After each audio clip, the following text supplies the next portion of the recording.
الحمد لله الذي جعل الشمس والقمر بحسبان والنجم والشجر يسجدان وفضل جمالا على جمال كما فضل مكانا على مكان والإنسانا على الإنسان ونشهد أن لا إله إلا الله وحده لا شريك له لا ضد له ولا ند له ولا مثل له ونشهد أن سيدنا وسندنا وحبيب ربنا وطبيبنا وطبيب قلوبنا ومولانا محمدا عبده ورسوله الذي أرسله بالحق بشيرا ونذيرا وداعيا إلى الله بإذنه وسراجا منيرا أما بعد فأعوذ بالله من الشيطان الرجيم بسم الله الرحمن الرحيم كل نفس ذائقة الموت وإنما توفون أجوركم يوم القيامة فمن زحزح عن النار وأدخل الجنة فقد فاز وما الحياة الدنيا إلا متاع الغرور وقال النبي صلى الله عليه وسلم من صام رمضان ثم أتبعه ستا من شوال كان كصيام الدهر صدق الله مولانا العظيم صدق رسوله النبي الأمي الكريم ونحن على ذلك لمن الشاهدين والشاكرين والذاكرين والحمد لله رب العالمين दिन की सूरज डूब रही है हम लोगों की सामने दिन की सूरज डूब रही है हम लोगों की सामने रोज महशर क्या ज़वाब मुस्तफ़ा के सामने रोज महशर क्या ज़वाब मुस्तफ़ा के सामने सूरज ने दिया अपनी शुआब उनको पैगाम सूरज ने दिया अपनी शुआब उनको पैगाम दुनिया है अजब चीज़ कभी सुबह कभी शाम दुनिया है अजब चीज़ कभी सुबह कभी शाम दुनिया में हो दुनिया का तलबगार नहीं हो दुनिया में हो दुनिया का तलबगार नहीं हो बाजार से गुजर हो खरीदार नहीं हो बाजार से गुजर हो खरीदार नहीं हो সবাই আমরা মুহাম্মদের দরুদ শরীফ পড়ে নিই اللهم صل على محمد وعلى آل محمد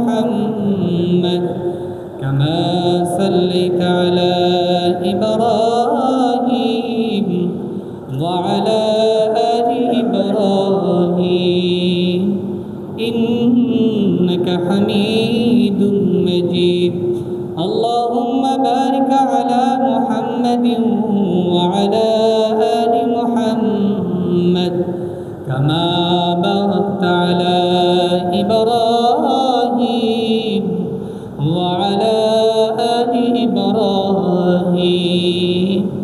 إنك حميد مجيد الحمد لله আল্লাহ রব্বুল আলমিনের দরবারে আমরা লাখ করে শুকরিয়া আদায় করছি যে আল্লাহ রব্বুল আলমিন আপনাকে আমাকে দয়া করে মায়া করে মহব্বত করে ভালোবেসে শাওয়াল মাসের প্রথম জুমায় ইবাদত বন্দি করার উদ্দেশ্যে আল্লাহর ঘরে আসার বসা কিছু কথা শোনার তৌফিক দান করলেন।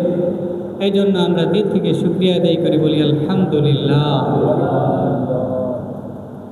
আমাদের শাওয়াল মাস শুরু হলো, আমরা রমাদান মাস শেষ করেছি। রমাদান মাস শেষ হয়েছে, ঈদের আনন্দ শুরু হয়েছে। ঈদের আনন্দ শুরু হওয়া থেকে শুরু করে আজও পর্যন্ত অনেক মানুষ থেতলে গিয়েছে, অনেক মানুষ পানিতে ডুবে মারা গিয়েছে, অনেক মানুষ আগুনে পুড়ে মারা গিয়েছে, যায় নাই? সড়ক দুর্ঘটনায়, লঞ্চ ডুবি, লঞ্চের দুর্ঘটনায়, ফেরিঘাটে বাস উঠতে যে হাজারো মানুষ থেকে আল্লাহ রাব্বুল আলামিন এত সুন্দর একটা আনন্দময় রমাদান পার করার পর, ঈদ উদযাপনের পরে আপনাকে আমাকে হায়াতের জিন্দেগিতে বাঁচিয়ে রাখলেন, সুস্থ রাখলেন। এই জন্য আমরা দিল থেকে শুকরিয়া আদায় করে বলি আলহামদুলিল্লাহ। আল্লাহ রাব্বুল আলামিন আমাদেরকে অসংখ্য অগণিত বেগাইরে হিসাব নিয়ামত দান করেছেন। যখন আমরা এই নিয়ামতগুলোর শুকরিয়া আদায় করব, আল্লাহ রাব্বুল আলামিন আমাদের নিয়ামতগুলোকে বৃদ্ধি করে দেবেন। বলুন সুবহানাল্লাহ। আল্লাহ রাব্বুল আলামিন বলেন, লাইন শাকারতুম লাযীদান্নাকুম ওয়া লাইন কাফারতুম ইন্না আযাবি লাশাদীদ।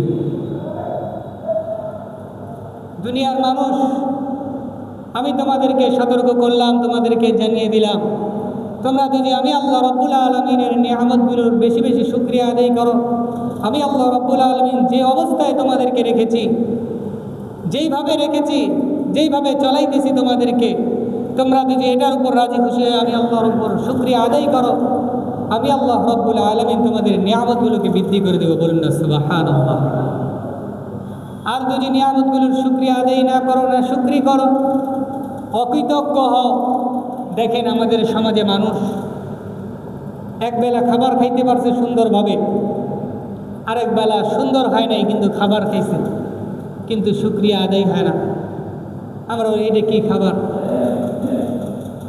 একজন এক গ্রামে অমুকের ছেলের চাকরি হয়েছে, আমার ছেলের হয় নাই, আমার মনে কষ্ট লাগে, অকৃতজ্ঞ, শুকরিয়া আদায় করি। বিভিন্ন রকমের, একজন মানুষের ব্যবসা খুব ভালো চলতেছে, আরেকজনের একটু কম চলতেছে, যেইভাবে চলতেছে শুকরিয়া আদায় করি না আমরা। এই শুকরিয়া আদায় না করার কারণে আল্লাহ রাব্বুল আলামিন আমাদেরকে যেই নিয়ামতগুলো দিয়েছিল, এই নিয়ামতটুকু আল্লাহ রাব্বুল আলামিন ছিনিয়ে নেন। কিন্তু যদি আমরা এটার উপর ধৈর্যের পরীক্ষা দিয়ে শুকরিয়া আদায় করি, তাহলে আল্লাহ রাব্বুল আলামিন পর্যায়ক্রমে দেখা যাবে একটা সময় এই আপনাকে আমাকে যেই নিয়ামত দিয়েছিল, যেই লেভেলে নিয়েছিল, এই লেভেল থেকে উচ্চ লেভেল, যেই মর্যাদা আপনাকে রেখেছিল সেই মর্যাদা থেকে উচ্চ মর্যাদা, যেই ব্যবসা বাণিজ্যর লেভেল আপনাকে রেখেছিল সেই ব্যবসা বাণিজ্য থেকে উচ্চ লেভেলে ব্যবসা বাণিজ্য আপনাকে আল্লাহ রাব্বুল আলামিন আপনাকে আমাকে দিতে পারেন না? পারেন না? বলেন তো সবাই, বলেন দিতে পারেন না? পারেন না? দিতে পারেন। এই জন্য যে অবস্থায় আছি সে অবস্থায় শুকরিয়া আদায় করবো আমরা। আপনার আমার ছেলের চাকরি হয় নাই, কিন্তু দেখেন আপনার আমার ছেলে সুস্থ আছে কিনা। আরেকজনের ছেলে তো পঙ্গু, আরেকজনের ছেলে তো চোখে দেখতে পায় না। আপনি ওই লোকটার দিকে দেখেন যেই লোকটা আপনার চেয়ে তো নিম্নমানের রয়েছে, কিন্তু আমাদের চোখ সব সময় উপরের দিকে। আমার চাইতে অমুকে একটু ভালো, আমার চাইতে অমুকের ব্যবসা ভালো, আমার চাইতে গ্রামে অমুকের ধন সম্পদ অনেক বেশি, আমাকে কিভাবে করতে হবে। কিন্তু দেখে আল্লাহ রাব্বুল আলামিন বলেন, কুল্লু নাফসিন যায়িকাতুল মাউত ওয়া ইন্নামা তুওয়াফাউনা উজুরাকুম ইয়াওমাল কিয়ামাহ। আল্লাহ রাব্বুল আলামিন আপনাকে আমাকে স্মরণ করিয়ে দেয়, কোরআনুল কারীমের 3টি সূরার মধ্যে 3টি জায়গায় আল্লাহ রাব্বুল আলামিন বলেছেন কুল্লু নাফসিন যায়িকাতুল মাউত, প্রত্যেকটা প্রাণীকে মৃত্যুর স্বাদ গ্রহণ করতে হবে। কিন্তু কোনো ব্যক্তি, কোনো প্রাণী, কোনো মাখলুক কেউ জানে না কখন মৃত্যুবরণ করতে হবে। ওই যে একটু তাকায় দেখেন, ঈদের ছুটি শেষ করার পর ফেরিঘাটে বাস অপেক্ষমান, ফেরি আসবে, বাসের মধ্যে চড়বে। বাসের মধ্যে যেই যাত্রীগুলো আছে তারা আবার নিজ কর্মস্থলে ফিরে আসবে, বাসে করে তারা আবার ঢাকায় ফিরবে। কিন্তু তারা জানতো না যে এই বাসটা নিয়ন্ত্রণ হারিয়ে এই পানির মধ্যে পড়ে যাব। এই পানির মধ্যে পড়ার পর আর আমাদের এই দুনিয়া চোখ দিয়ে দেখা হবে না। জানতো? জানতো না। লঞ্চে ঈদের ছুটিতে বাড়িতে যাওয়ার সময় লঞ্চ যখন ফেরিঘাট থেকে সামনের দিকে চলে যায়, ওই ফেরিঘাটের নিয়ম হলো ছোট্ট ছোট্ট নৌকাগুলো বড় বড় লঞ্চগুলোকে ধরায় দেয়। যেমন বাস ছুটে যায়, টাইমের গাড়ি চলে যায়, টাইমের লঞ্চ চলে যায়। লঞ্চ চলে যাওয়ার পর যাইতে যাইতে নৌকাগুলোতে উঠে মানুষ আবার লঞ্চ ধরার জন্য নৌকা নিয়ে পাড়ি জমায়। যাইতে যাইতে লঞ্চ, একটা লঞ্চ আর একটা লঞ্চের সঙ্গে নৌকা মাঝখানে। ওদের বড় মনে আশা ছিল যে আবার আমরা আমাদের কর্মস্থলে যাব, আমরা আবার ঢাকায় ফিরে যাব, আবার কাজ শুরু করব। কিন্তু দুই লঞ্চের মাঝখানে পড়ে পিষ্ট হয়ে মারা যায়। তারা কিন্তু জানতো না যে এখন আমাদের মৃত্যু হবে, এখন আমাদের মালাকুল মউত সামনে। এরকম হাজারো রকমের মৃত্যু আছে। বাড়ি থেকে যখন একটা মানুষ বের হয় তখন মানুষটা জানে না এই বাড়িতে আবার ফিরতে পারবো কিনা। আল্লাহ রাব্বুল আলামিন আপনাকে আমাকে এই কথাটাই জানিয়ে দিচ্ছে, বান্দারে তোকে যে আমি আল্লাহ রাব্বুল আলামিন এই হায়াতের জিন্দেগি দিলাম, এই হায়াতের জিন্দেগিটা কি এমনি এমনি দিলাম? আমি আল্লাহ রাব্বুল আলামিন যে কোনো সময় তোমার মৃত্যু হবে, কিন্তু তুমি রাত্রিবেলা কিভাবে ঘুমাইলা এশারের নামাজ না পড়ে, কিভাবে দিনের বেলা তুমি কাজ শুরু করলা ফজরের নামাজ না শুরু করে, দুপুরের খানাটা কিভাবে তুমি খাইলা দুপুরের নামাজ না পড়ে, বিকালে তুমি কিভাবে রেস্ট নিলা বিকালের নামাজটা না পড়ে। 5 ওয়াক্ত নামাজ, একটা নামাজের পর আর একটা নামাজ আল্লাহ রাব্বুল আলামিন এত সুন্দর একটা সিস্টেম করে দিয়েছে। যেই ব্যক্তি 5 ওয়াক্ত নামাজ পড়ে তার দিলের মধ্যে যেই আত্মতৃপ্তি হয়, তার দিলের মধ্যে যেই শান্তি তৈরি হয়। আর যেই ব্যক্তিটা 5 ওয়াক্ত নামাজ বছরকে বছর পড়ে না, ওই ব্যক্তিটা যত নামাজ না পড়ে যেই দিলে শান্তি তৃপ্তি পায়, আর যেই ব্যক্তিটা নামাজ পড়ে তৃপ্তি পায়, যেই ব্যক্তিটা নামাজ পড়ে তার দিলের তৃপ্তি 1000 কোটি গুণ বেশি তৃপ্তি হয়। একটা নামাজি ব্যক্তি যখন জোহরের নামাজ ছুটে যায়, নামাজটা পড়তে পারবে কত কষ্ট, ওই খুঁতখুতিটা আসর পর্যন্ত থাকে। এমনকি পরের দিন জোহরের ফরজ নামাজ ও কাতারে জামাতের সহিত না পড়া পর্যন্ত মনে খুঁতখুত থাকে, নামাজটা পড়তে পারলাম না, কত কষ্ট, তৃপ্তি নাই, শান্তি নেই। আমি গ্রামে গেছি একটু ছুটিতে, আপনারা জানেন যারা 5 ওয়াক্ত নামাজ পড়ে। আমার আসর ছুটে গেছে, মাগরিব পর্যন্ত ভালোই লাগতেছে না, এই নামাজটা ছুটে গেল। যদিও নামাজ পড়ছি কিন্তু কষ্ট লাগতেছে, তৃপ্তি পাইলাম না। নামাজটা পড়বেন দেখবেন দিলে তৃপ্তি পাবেন। আর এই নামাজ পড়তে পড়তে আপনার যে কোনো ধরনের দুর্ঘটনা হোক, আপনি আগুনে পুড়ে মারা যান, আপনি সড়ক দুর্ঘটনায় মারা যান, পানিতে ডুবে মারা যান, আপনি যদি ইমানি হালতে মারা যান, আল্লাহ রাব্বুল আলামিন আপনাকে শহীদি মর্যাদা দিয়ে নসিব করবেন, বলুন সুবহানাল্লাহ। কিন্তু আপনি ব্যবসা করতে করতে গান বাজতে বাজতে রোড অ্যাক্সিডেন্টে মারা গেছেন, আপনার শহীদি মর্যাদা নসিব হবে? আপনি ফজরের নামাজ না পড়েন, আপনি রাত্রিবেলা ঘুমাইছেন, বজ্রপাতে, ভূমিকম্পে, ভূমিধসে আপনি মারা গেছেন, আপনার ইমানি হালতই নাই, আপনি কিভাবে আপনি শহীদি মর্যাদা আল্লাহর কাছে পাবেন?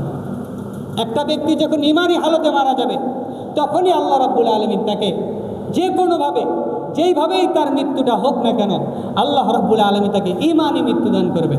আর ইমানি মৃত্যু একটা মানুষ আল্লাহ রাব্বুল আলামিন যে আমাদেরকে জানাইলেন যে মৃত্যু স্বাদ অবশ্যই গ্রহণ করতে হবে। একটা ঈমানদার ব্যক্তি যেভাবে মারা যায়, একটা বেঈমান ব্যক্তি যেভাবে মারা যায়, দুইজনের মারা যাওয়া সমান নয়। ধরেন আমাদের বাংলাদেশে একই সময় 26-27 জন পানিতে ডুবে মারা যায়। ধরেন বাংলাদেশে 10 জন মারা গেল, পাকিস্তানে 10 জন, সৌদি আরবে 10 জন, পৃথিবীর সবগুলোতে 10 জন করে একই সময় একই টাইম মারা গেল। এখন আজরাইল আছে না, মালাকুল মউত, যে আমাদের রূহ কবজ করে, এখন একই টাইমে এখন আমাদের এই মহল্লায় যদি কেউ মারা যায়, তাহলে আমরা বুঝবো এই এলাকায় আজরাইল আসছে না বলে। যে একই সময় পৃথিবীর সব জায়গায় আজরাইল কিভাবে থাকে?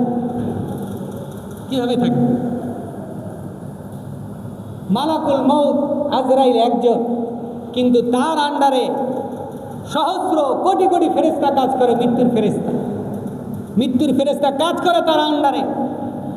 যখন একজন ইমানদার মানুষ মারা যায়, মালাকুল মউত তার রূহটাকে কবজ করে কত আরামে।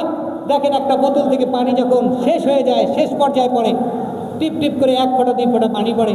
ট্যাপের লাইন যখন আমরা বন্ধ করে দিই, শেষ পর্যায়ে 1 ফোঁটা 2 ফোঁটা করে পানি পড়ে।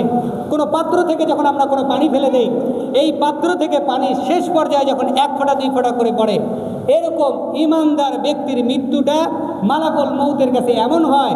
আর মালাকুল মউত তার কাছে সাজ্জিত হয়ে, সুসজ্জিত হয়ে, সুন্দর আকৃতিতে তাকে স্বাগতম জানাইতে তার রূহটাকে এই 1 ফোঁটা পানি যেভাবে পড়লে অল্প সময় পড়ে যায়, তার রূহটা এইভাবে বের করে নেওয়া হয়। বলুন না সুবহানাল্লাহ। খুব অল্প সময়, তার কষ্ট হয় না।